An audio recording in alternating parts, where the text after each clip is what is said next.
Aria, I'm leaving now. In the future, I may not be able to come back to see you often. My sister, wearing the rainbow-colored raincoat bought by her new dad, flaunted behind me. A few days ago, the new dad appeared at our doorstep, saying he would take one of us away, leaving this mountain to live in the big city. Sophia, my sister, had begged our parents for a long time, and in the end, she became the chosen one. Aria, you're already 28 years old. How long are you going to keep causing trouble? My husband threw the water cup to the ground, shattering the glass into countless pieces that scattered near my feet.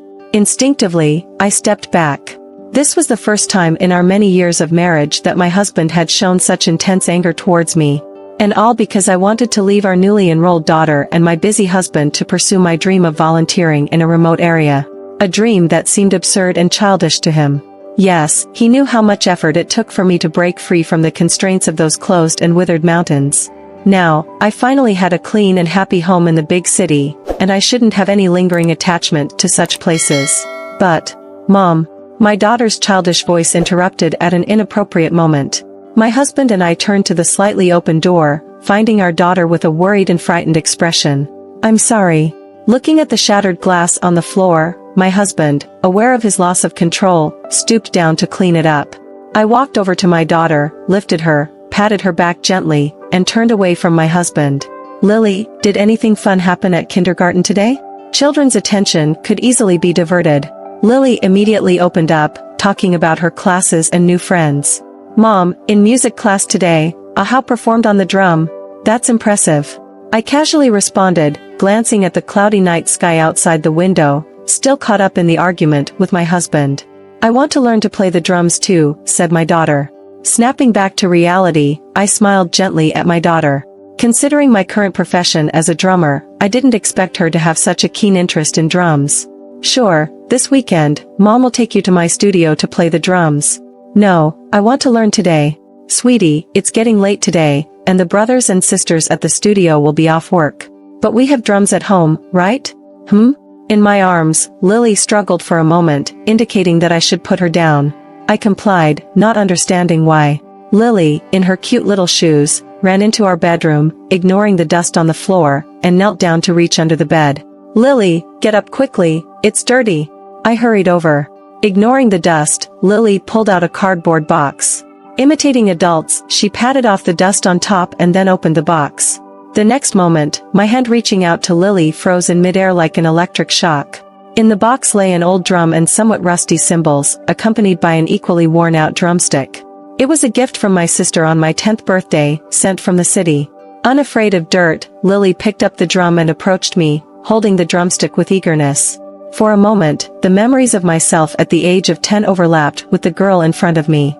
I crouched down, caressing the drumhead that was already scarred. After a few seconds, my nose suddenly tingled, and tears uncontrollably streamed down my face. My husband, hearing my sobbing, stopped his actions and walked towards me in a bit of panic. Upon seeing the box, he said nothing, sighed, and embraced me from behind. Although our daughter didn't understand what was happening, she opened her small but soft arms and hugged us tightly. My crying escalated within the cocoon of security. Outside the window, the sultry weather seemed to be the final straw for a dying camel. After a muffled thunder, rain and lightning suddenly attacked. Just like the mountain storms of my childhood. Standing at the mountain top in front of my home, the 10-year-old me gazed at the path trodden by the villagers on the mountainside. Today was my birthday, and my parents had promised, before leaving for work in the city, that they would come back for my birthday this year. Dad even said he would bring me a cake from the city, the kind with creamy sweetness. So, I sat on the hill, waiting and waiting, even when Grandma called me for dinner. I rushed home, quickly filled a bowl with noodles, and hurried back to my spot. It wasn't until darkness fell that I finally heard footsteps in the distance. I woke up abruptly, staring with wide eyes. Even in the night, I couldn't see the person's face clearly, but the slightly hunched figure and the distinct footsteps were undoubtedly my dad's. But he was alone. Still, I happily jumped up, shouting, and dashed towards him like an arrow released from a bow, even kicking over the bowl of noodles still placed beside me. That night, Dad, Grandma, and I sat around in the dim yellow light. Dad explained that Mom couldn't come back this time due to work. Though disappointed, I accepted it and then opened the gift Dad brought. First was a tiny cake, as big as a steamed bun on Chinese New Year. Cream wrapped the cake, adorned with red peonies and a little bird. Due to the journey, the cake got slightly flattened on one side, but that didn't diminish its deliciousness. After all, cream was a rarity in this remote mountain area. I devoured more than half of the cake in front of Dad and Grandma, emitting a satisfied burp. Dad patted my head and took out another box from behind. "What's this?" "This is a gift from your sister, entrusted to Dad to give to you." Sister. It had been a long time since I thought about that word. During the days she left, my heart was filled with resentment.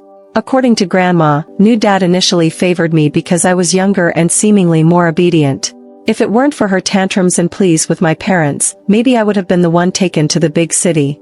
But as the resentment slowly faded, I began to miss her like crazy.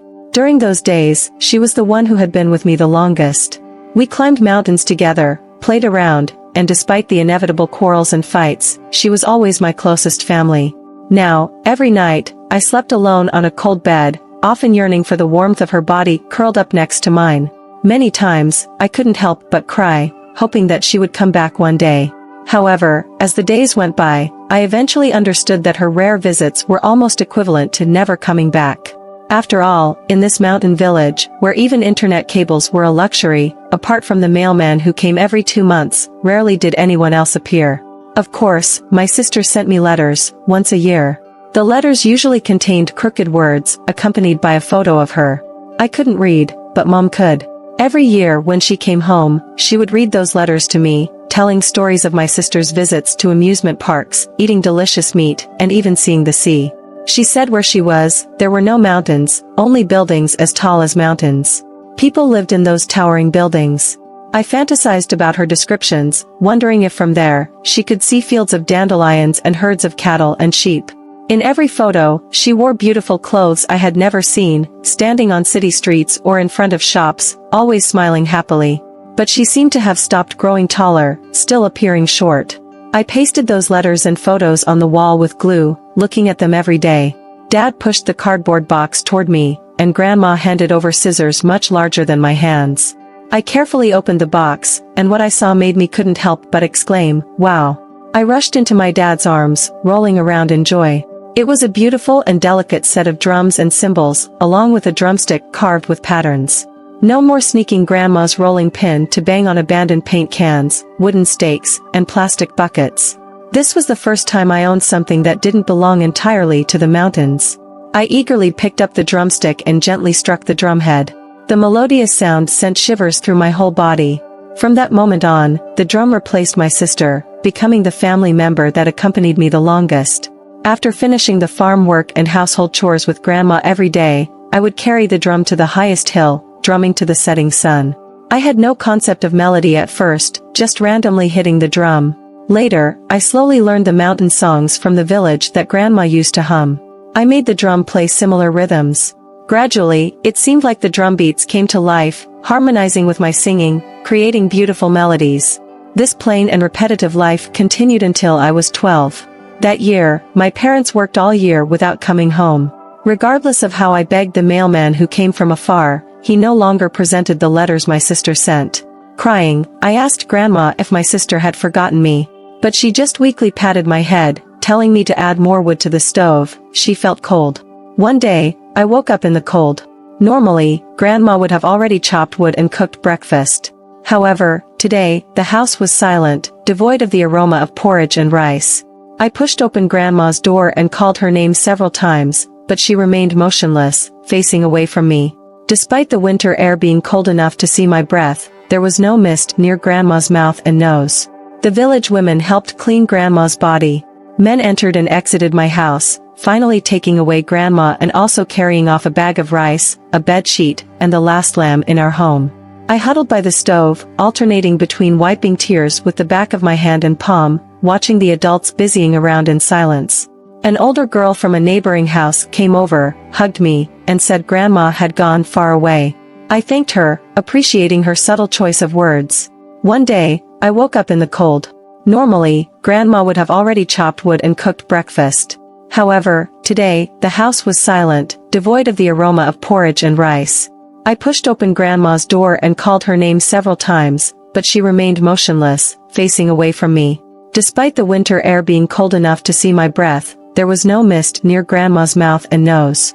The village women helped clean Grandma's body. Men entered and exited my house, finally taking away Grandma and also carrying off a bag of rice, a bed sheet, and the last lamb in our home.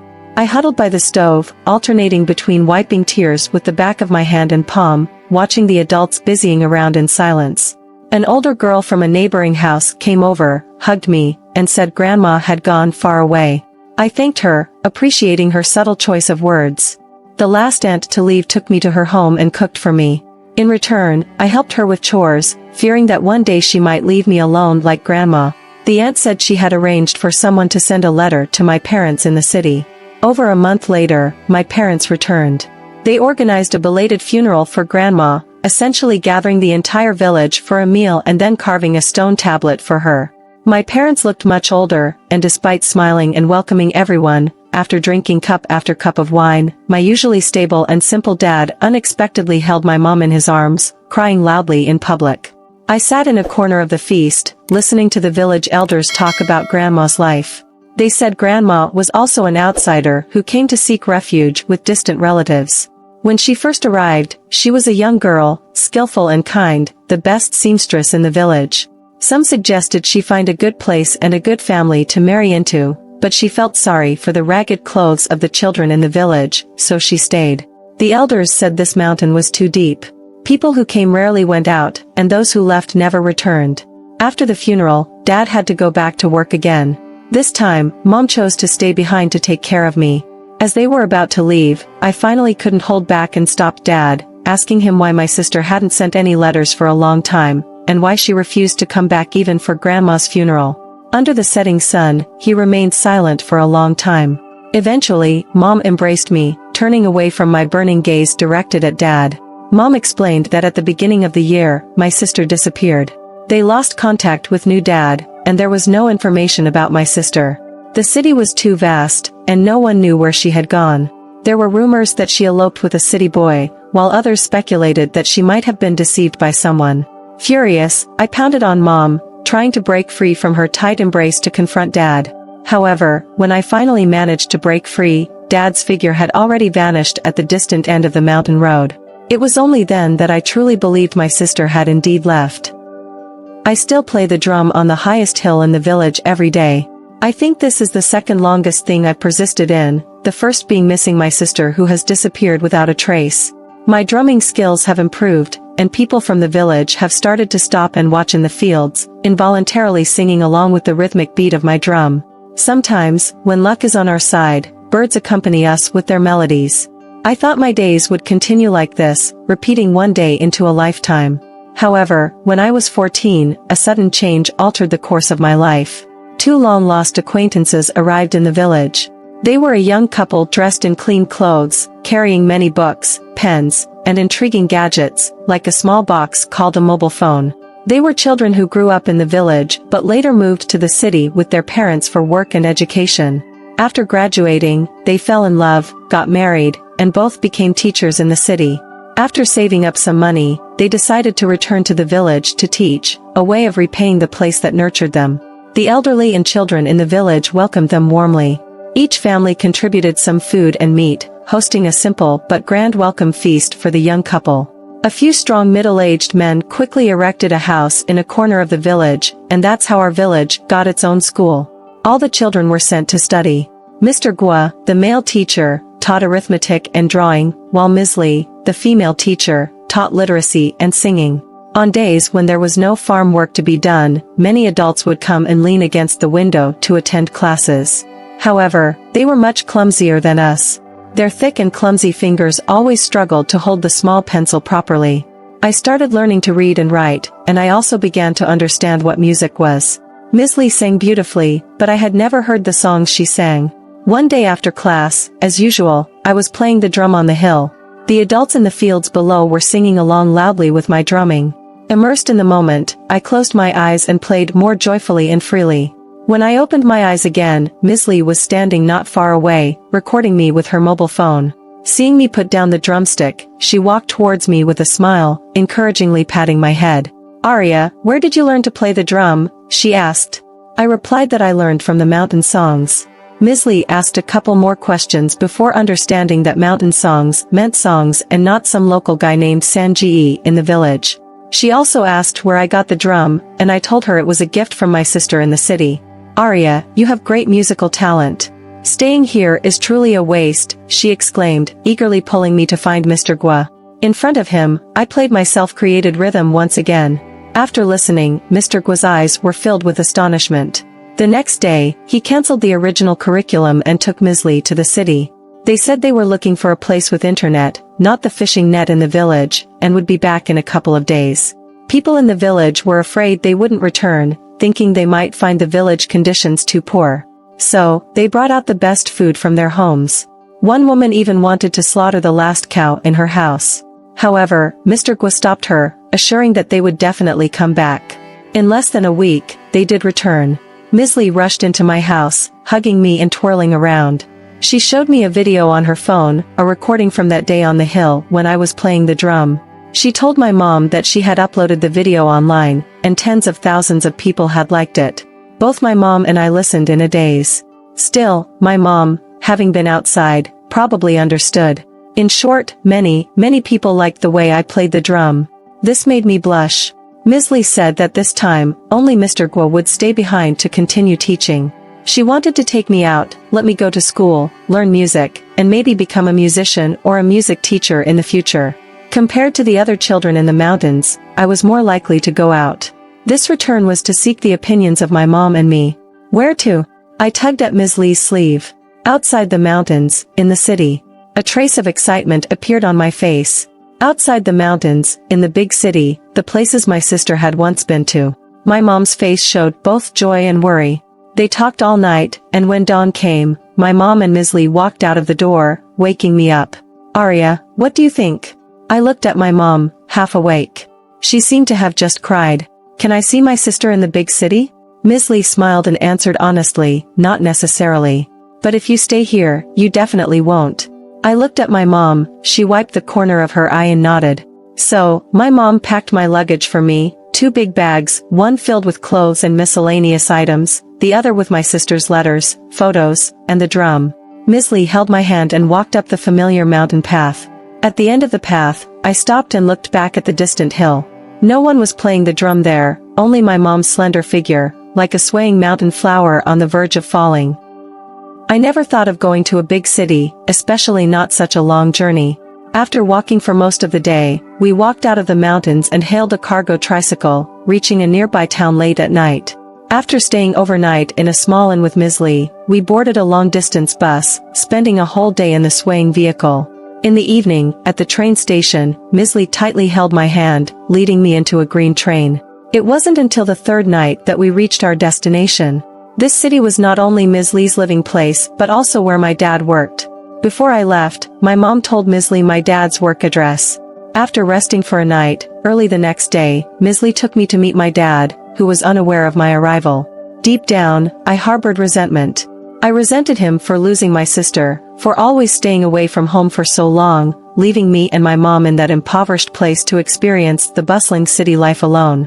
On the way, I couldn't help but marvel at the towering skyscrapers, the roar of cars, the music in the streets, and the colorful doors of numerous shops.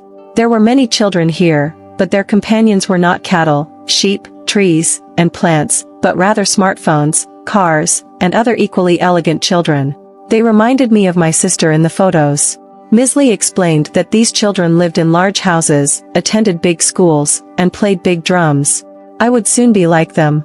I was excited. I had never seen so many people, so many buildings, such a vast world. When the car stopped in a remote suburb, Ms. Lee took me into a busy construction site. There were many tired uncles and aunties. Ms. Lee approached a few people and then led me to find my father, who was carrying bricks. Seeing him struggling, Ms. Lee instinctively rushed to help, and I followed suit, trying to share the weight of the bricks. However, when I attempted to lift them, I realized that even with all my strength, I couldn't budge half a stack. My dad looked at me in surprise, put down the bricks, and tried to reach out to touch my head. However, his arm couldn't straighten, and his fingers trembled uncontrollably. Tears burst from my eyes. In that moment, I finally understood that the world beyond the mountains wasn't just about delicious cakes and beautiful clothes. My dad had to move around with the construction team and might not stay in this city for long. So, after a memorable meal, I was entrusted to Ms. Lee, who gladly accepted the responsibility. Ms. Lee had her own children, studying at a university in another city, and rarely had time to come home. Therefore, I had her room, a clean and spacious bed and a desk that belonged only to me. Ms. Lee started to become busy for my sake. She taught me how to shop in the city, how to use a mobile phone, how to operate a TV, and how to take buses and subways. After some time, Ms. Lee helped me enroll in school. As a 14-year-old, I started attending first grade with 6 or 7-year-old kids. What frustrated me more was that despite my age, I was still the least knowledgeable among them. Due to my lack of understanding of the city, I had no common language with my classmates, and they secretly called me Weird Sister. Apart from going to school, Ms. Lee started teaching me music. She didn't teach drumming but focused on music theory and singing. She said that once I learned these, my drumming skills would naturally improve. My life became filled with music theory in regular classes, and I went a long time without touching the drum. Not until the 4th grade did I come of age. That year happened to be the 50th anniversary of the school's founding, and a grand performance was organized. The beautiful girl sitting behind me had a performance, playing the xylophone. On the day before the performance, the girl took her classmates to watch the rehearsal, and I followed along. It was my first time seeing a complete xylophone. The drum that I cherished so much turned out to be just a part of it. There were so many types of drums and cymbals in the world, so many different instruments and sounds. While everyone was playing around below the stage, I sneaked onto the stage and secretly played the xylophone. As I lifted my head, the girl behind me happened to see this scene. There was a moment of surprise in her eyes, followed by concern and fear. Perhaps she was afraid I would dirty or damage her xylophone, or maybe she was simply afraid of me as the weird sister. Although she quickly replaced her expression with a friendly one, I knew it stemmed from her innate upbringing, not true understanding or acceptance. I withdrew my hands, blushing, and ran away under everyone's gaze. That evening, I gathered the courage to knock on Ms. Lee's bedroom door and told her I wanted to drop out of school. I thought Ms. Lee would get angry and scold me, as she did every time I struggled with music theory. However, she just pulled me aside and asked about my thoughts and reasons. I poured out all my feelings of not fitting in with the city and classmates. She listened quietly without interrupting me. In the end, Ms. Lee asked, "Have you thought about what you want to do after dropping out? Go to a construction site or return to the mountains?" After thinking for a few seconds, I blurted out, "I want to play the drums." Ms. Lee pondered for a while, then picked up the phone and called the school's teachers. Later on, something truly surreal happened. It felt like a dream that transitioned from dusk to dawn. I successfully dropped out of school and devoted myself to drumming. Henry, Ms. Lee's son, who returned home after graduating, took care of me. He was 5 years older than me and, upon learning my story, decided to support me. Working in new media, Henry suggested packaging me as an internet-famous drummer. After all, I didn't look too bad, which oddly made me happy, played the drums well, and had a story. Ms. Lee also approved of this idea. She gave me a complete set of drums and encouraged me to strive for success. I secretly replaced some of the drums with the ones my sister had given me. With these drums, I started performing in the streets, subway stations, and commercial plazas. Henry recorded videos or live-streamed my performances. Perhaps due to Henry's excellent management, our account gained popularity faster than we anticipated. I gradually became a somewhat famous drummer online and earned some money. With over 100,000 followers, Henry treated Ms. Lee, his mother, and me to a big meal. He got quite drunk, and Ms. Lee and Mr. Gua, Henry's father, also reunited after a long time. They seemed genuinely happy for me. After finishing the last bottle of wine, Henry grabbed my arm and said, "Aria, from today on, you're really growing up." I was a bit tipsy and asked him, "What do you mean?" He handed me his phone. Many managers and CEOs of MCNs and entertainment companies, mostly from other cities, had added him on WeChat. "I have limited capabilities alone and can only bring you to this point. If you want to continue, you need more and better resources. Choose the best company you think, then work hard to become a big star. Go ahead. We'll be waiting for you to come back," he said. I looked at the tempting contract offers from those bosses in his WeChat, and for a moment, I felt like crying. partly because I couldn't believe how much I had changed from a child who couldn't read in the mountains to what I am now. Another part was because I couldn't bear to leave them, my family, who, though not related by blood, felt like kin. But Ms. Lee's words woke me up. Aria, I know there's a knot in your heart. It's time to untie it. I knew what she meant. I wanted to find my sister. Since the first day I arrived in the city, I had been searching the streets, trying to catch a glimpse of her. Yet, until today, despite wandering around every corner of the city, near shops and schools, I hadn't seen her again. Perhaps, as my father said, she had left the city for various reasons. If I signed with an MCN, performed and lived in more cities, maybe one day I would have the chance to see her again. After contemplating for a few days, I made my first independent decision and signed with an MCN. The company had an internet-famous band, not as famous as formal bands, but with many devoted fans. I joined as a professional drummer, touring with everyone across different places. There were dedicated people for my makeup, advanced music theory teaching, and even a special manager to help manage my work and life. I became more beautiful, more confident. Sometimes, looking at myself in the mirror in the dressing room, I felt incredibly strange. But occasionally, I also felt grateful that I had finally escaped from that mountain and integrated into this new world. Just as Henry anticipated, with better resources, I attracted more attention, gaining countless fans and accolades. Under the packaging by my manager, David, my childhood story became my most prominent label, a talented girl from the mountains, a dream-chasing female drummer who dropped out of school, touring to find family. I didn't care about these true or false labels. Whenever I arrived in a new city, my mind focused on two things: playing the drums on stage and posting or publishing missing person notices, trying to find information about my sister.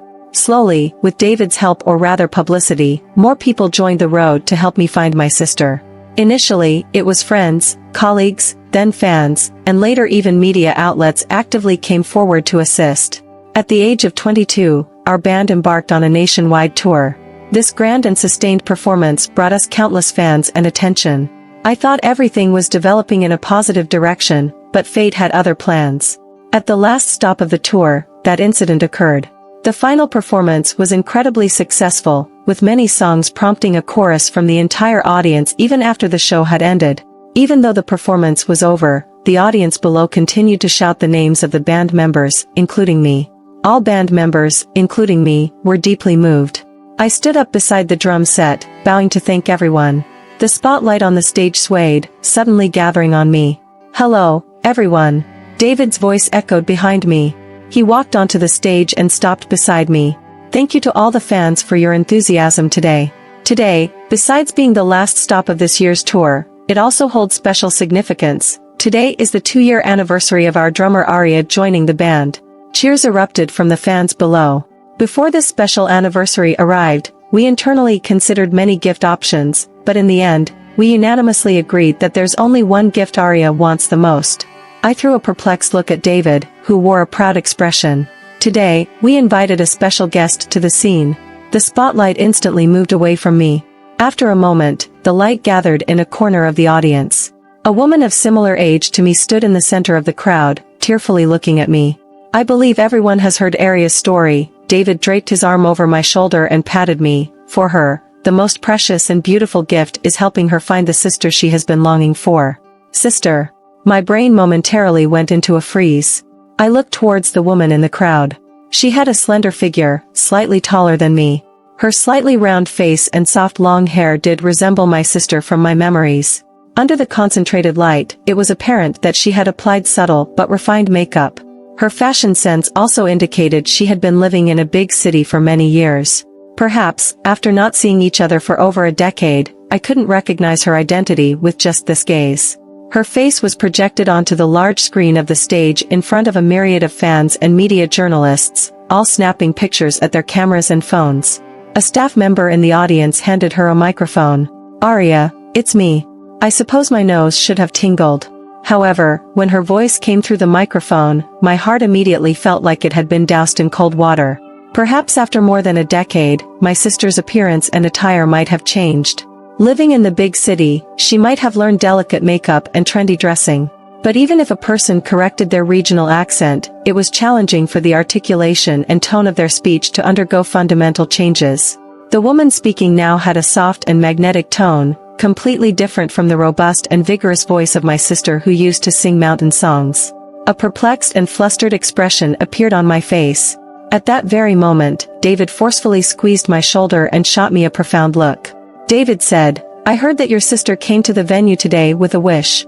The woman theatrically wiped away her tears. "Yes, little sister, after so many years without seeing each other, I have a lot to say. But speaking about these things on such a public and emotional occasion is too personal. Since it's a performance, I'd like to take this opportunity to sing a duet with you. I'll sing, and you play the drums. Just like when we were kids." I finally realized that all of this was a show orchestrated by David and the company. But David exerted force on my shoulder, keeping me motionless. I wanted to say something, but the microphone was muted. David asked, "May I ask what song you would like to sing?" "Just sing the hit song of your band, Aria. I've heard all of your songs." The fans, previously unaware of the drumming, erupted in excited cheers from below the stage. Seeing my hesitation, David forcefully pinched my shoulder once again. I looked at him. "What are you up to?" In the bustling atmosphere of the stage, with no microphone to help, only David, closest to me, could hear my voice. He leaned close to my ear. "Aria, listen. The company has helped you so much, it's time for you to give back." "Give back?" I wryly smiled. "I always thought you were sincerely helping me find my sister." "Yeah, it's not contradictory." I pointed to the woman below. "Then who is she?" David didn't hide anything. "A newcomer signed by the company. We hope to use today's show to package her as your long-lost sister. This way, she can debut with a super high level of attention and appeal to the general public. Later, the two of you can form a band with dual lead singers, leveraging the story of sisters for marketing. It's a win-win. You get it. Is this the company's arrangement?" "This is the result of everyone's consensus, including every musician here." Disappointed, I looked at him and at every colleague beside me. The manager who had once devotedly nurtured and fostered me now unabashedly revealed a face behind the mask, driven solely by profit. They wove my most cherished matter into lies, completely destroying my trust. Throughout, I was the only one kept in the dark. "Just do me a favor, all right?" David revealed a seemingly gentle and kind expression, but it now appeared hypocritical. The stage screen split in half. The unfamiliar woman continued to perform an anticipating expression below the stage. A tear rolled down from my eye. The fans below shouted, "Don't cry," in succession. After getting a nod from David, the musicians returned to their instruments on the stage. I lowered my head, gritted my teeth, and walked towards my drums, the drums my sister had given me. I would fulfill this hypocritical performance as he wished, but it wasn't compromise or concession, it was a farewell to the fans. I knew in my heart that this would be my last performance with this band. I realized that even though I exerted all my efforts to change my life, in the eyes of some people, my life was just a static promotional poster, a commodity with a story value. Surprisingly, what I missed the most at this moment was the days of sitting on the mountain top, drumming on the military drum and cymbals, with people in the fields below accompanying me in song. As it turned out, I never truly stepped out of that mountain. The day after the tour ended, I used all the savings from these years to pay the breach of contract fee and left that company. Upon leaving, I entered the company's skyscraper, and amidst countless surprised gazes, I gave David a resounding slap on each side of his face. I returned to the city where Teacher Lee lived, with only my sister's letters, photos, and drums in my luggage. I declined all interviews, evaded fans' tracking and attention, and worked hard to return to the life of an ordinary person from being a celebrity surrounded by a halo. With Henry's help, I transitioned behind the scenes and started my own media studio, specializing in signing young talents emerging from small places, nurturing them to become diverse-style music influencers. I no longer showed my face, and I cut ties with entertainment companies. Although I didn't earn as much as before, this calm yet stable life brought much peace to my heart. After almost half a year, my life gradually returned to tranquility. I rented my own house, brought my exhausted father and my mother from the mountains to the city, taking care of their daily lives. The following year, I fell in love with Henry, who knew each other inside out. After a few more years, we got married and had a cute daughter named Lily. Watching her grow, learn to read, go to school, make friends, and attend interest classes, I felt like I was reliving my childhood, making up for many regrets from my early years. I tried hard to forget that rainy night, forget those days that seemed as unreal as someone else's life. However, one obsession remained, and I never let it go, finding my missing sister. Henry also knew about my unresolved issues and mobilized various media friends to help, but there were still no results. Finally, one day, feeling weary and disappointed with the city, I had the impulse to escape. I told Henry that I wanted to find a backward village like my hometown, teach there for a year, and teach the children to play the drums. At first, Henry thought I was joking, especially since our daughter was about to start primary school, and it was a time that required companionship. However, seeing the determination in my eyes, his expression gradually became serious, then turned into anger. "What's gotten into you again?" I remained silent. I knew Henry had always supported everything I did. Even when I spent time and effort and exhausted my connections searching for my sister, he accompanied me without complaints, working hard to support this family and soothing my emotions. However, perhaps his fatigue and emotional exhaustion had accumulated to the point that it finally ignited. He could no longer tolerate my emotional swings, various obsessions, and dramas.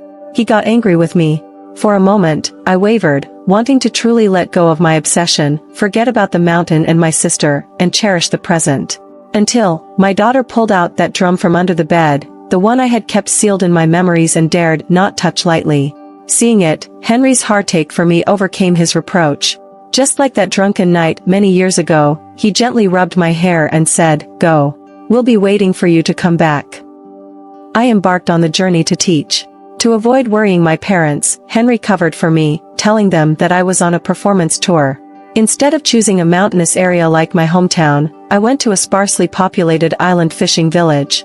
My sister once said she liked the sea when she was a child, not the mountains. I brought my entire set of drums, including those my sister gave me. Generally, places with seas are more developed than those with mountains. Unfortunately, the sea here was still just a sea. Despite being self-sufficient, the village had almost no contact with the outside world, except for the intermittent network and communication signals. I spent a considerable amount to hire a boat to take me to the island. Apart from food and scenery, the village was not much different from my childhood village. It's astonishing how time from the outside world never seems to flow in these enclosed spaces, especially in the lives of left-behind children and elderly. There were also a group of children here, as cute as my daughter, and as silly as I was in my childhood. I enjoyed teaching them to read and write, and even more, I enjoyed teaching them to sing and play the drums. The village was vast, and the people did not prefer communal living. Houses were scattered in various corners of the island. In my free time, I often accompanied the playful boys in the village to explore various directions on the island. Sometimes, we would carry the drums and record videos or take photos on the beach. Once I became familiar with the roads on the island, I would wander around alone. On a rainy day during the rainy season, I braved the dense clouds, wanting to record a video of drumming in the rain on the other side of the island. I had planned to play an exciting and carefree rhythm, accompanying the falling raindrops, giving life a vitality akin to Gorky's sea swallows. After much effort, I finally traversed mountains and waters to reach the beach. Under the overcast sky, a middle-aged woman with a thin figure was picking small seafood by the sea, carrying a baby in a bamboo basket. Not far from her, a slightly older boy was playing and picking things up. I had seen villagers go to the sea before, usually picking up things like conchs and clams. However, in this weather, most villagers wouldn't covet these small gains and would have long since stayed at home, waiting for the storm to pass. As I approached them and started setting up the drum, the children in the village, who had heard about their new teacher, were already used to my drumming activities. However, as I was focused on setting up the drum, I caught a glimpse of the middle-aged woman who had put down her things and was hesitantly walking toward me. I looked up, and our eyes met. Her face, unfamiliar and weather-beaten, gave me an oddly familiar feeling. In the moment our eyes met, her murky gaze suddenly brightened and shook a bit due to astonishment. However, it was just for a moment, as she immediately averted her gaze. She lowered her head but couldn't resist looking at my drum. I followed her gaze and found her staring intently at the most worn-out military drum. She seemed lost in thought as she approached and carefully examined the old drum, picking up the worn-out drumstick and studying it. Then, she looked up at me again. I was suddenly awakened. The person in front of me was actually my sister, whom I had dreamt about for many years. But, my mouth twitched, about to utter the word sister, but she screamed madly, repeatedly stepping back. The child, frightened by her reaction, ran to her side, eyeing me cautiously. The baby in her basket also started crying. After a muffled thunder, heavy rain poured down at the right moment. "Sister, it's me, I'm Aria," I shouted at her. She continued to retreat, staring at me as if she had seen a terrifying beast. The wind rose, and seawater surged with the wind. My sister turned and ran, and I chased after her. However, the island's tall and lush trees, combined with the obscured sky under the overcast clouds, caused me to lose her quickly. The rain fell heavily, hitting my face. I was soaked, lost my shoes, and my ankles were scratched by the bushes. Despairingly, I cried out my sister's name in the rain, but there was no response. Suddenly, I remembered something and pulled out my phone, dialing Mom's number. "Hello, Mom, I found my sister." "What? Sophia? I found her. But why is she here, why?" There was silence on the other end for a moment, and Dad took over the call. After confirming again, Dad fell into silence. I suddenly understood. "Dad, Mom, are you hiding something from me?" Dad's choked sob came through the phone. It was the second time in my life that I heard Dad crying. "Aria, I thought you had already guessed it. Your sister was never missing." Yeah, at this moment, I finally realized that I should have guessed. It was all a carefully designed lie. In such a poverty-stricken village, how could there suddenly be a new dad appearing, intending to kindly take a child to live in the big city? That was no new dad at all, it was a human trafficker. My sister, just like me, was nothing more than a commodity in the eyes of those people. But, it was done by Mom and Dad themselves. We couldn't bear to send her away, but at that time, we were helpless. We couldn't afford to raise 2 children. Even if we didn't send her away, her fate would be like your mom's and your grandma's, a life spent in the mountains as a machine for marriage, childbirth, and raising offspring.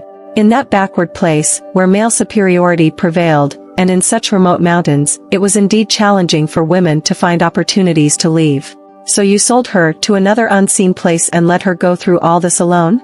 I shouted angrily. "Aria, it's all our fault. We heard that the place had a sea and fish, at least better conditions than our home. Besides, your sister, after hearing about it, volunteered to go. Because originally, the other party preferred you." I stood in shock. At the age of 7, the scenes of my sister's pleading and cute gestures before she left replayed in my mind. I realized that at that time, she, who was mature beyond her years, already knew the fate awaiting her. She had taken the bloody blow of destiny on my behalf, but I had naively thought she did it for her own desires. Thinking of this, I cried out my sister's name with even greater sorrow. However, the rain grew louder, and my calls were drowned in the storm. She had just clearly recognized me, but she refused to reveal herself and acknowledge me. Perhaps she didn't want me to witness her current destitution and misery, or perhaps it was because we were already people from 2 different worlds. But why did I receive letters, drums, and photos from her over the years? Were those all lies written to deceive me? I roared, accusing my parents on the other end of the phone. "No, those were all your sister's intentions," Dad choked out. "Before your sister was taken to another village, I begged the trafficker to give me a few days. I took her to the city where I worked, bought her some nice clothes, and spent all the money to have some photos taken for her. It was her final wish. I thought it was just a child's wish. After taking the photos, she told me that she wanted me to send these photos to you every year. I asked friends in the city who could read and write to help write letters, so that you would believe she was still doing well in the big city." My lips began to tremble. "And the drum? As for the drum, your sister personally chose the style. It's just that I, as a powerless father, saved money for a long time before finally managing to buy it." After hearing all this, my tears completely flooded the world before me. The storm also disrupted the phone signal, and the call was soon disconnected. In a world devoid of anyone, I howled and cried in the rain. I reflected on everything that had happened until now: Grandma, Mom, sister, and me. 4 women from the mountains, leading 4 different lives. I might be the one living the best among us, but everything I possessed was supposed to belong to my sister's life. After the last tear blended with raindrops, I stood up and walked towards the seashore. My drum stood alone, and the old rusty cymbal hanging on it was filled with rainwater, like tears accumulated over the years. Taking the drumstick my sister gave me, I faced the sea and struck the military drum. The icy seawater surged past my ankles, stinging my wounds and wetting my thighs. Pain swept over the land like the rain, hitting me relentlessly no matter which way I turned. The strength behind my drumming increased, and the amplitude of my arm swings grew higher. The drumbeat gradually pierced through the raging storm, blending with the wailing of the waves, creating a strange and haunting harmony. I began to sing the mountain songs of my childhood. The song and the drumbeat, along with the rain and the sound of the waves, mixed into something unexpected, not the lively and carefree melody I had envisioned, but a melody of pain, lamentation, and farewell. Perhaps it was an illusion, but I heard footsteps behind me. My sister's voice joined in, humming the mountain song, the kind that belonged only to our mountain village, passed down orally without any written records. In this distant fishing village, she was likely the only one who knew how to sing it. The drumstick fell heavily, and with my back to my dearest person, tears streamed down my face once again. It turned out that my sister, too, had never truly left that mountain. The drumming continued for a long time. After singing the mountain songs over and over, I exhaustedly smashed the drumhead, and the drumstick, slipping from my weak grip, landed on the beach. I collapsed onto the lifeless military drum, holding my head and crying in pain. When I stood up again, my sister had disappeared. On the sandy beach behind me, her son, carrying an umbrella and a baby in a bamboo basket, stood there. I knew what she wanted me to do. She was in her 30s, surrounded daily by the sea, fish, and farmland. Changing a decades-long way of life and integrating into a new world was an incredibly difficult task. Perhaps she felt that even if her body left the solitary island, her heart would forever be tethered to this island, like being left in the mountains. So she willingly stayed here, enduring hardship, choosing to let me take her children away, taking away the hope in her heart. But at the age of 7, my sister had already made a sacrificial decision for me. This time, I couldn't possibly repeat the same mistake. I left the drum there, it was its rightful resting place. Farewell, mountains. Farewell, island and the sea. Farewell, storm. I carried a bamboo basket, took my sister's children, and walked away from the sea. Auntie, where are we going? The older child timidly held my hand and asked softly. Home, to find Mom. And then? Home, to meet Mom's mom. I heard Mom say that Grandma's house has a very tall mountain. I smiled and shook my head, saying there were no mountains there, only buildings as tall as mountains. And we lived in those buildings that reached the heights of mountains.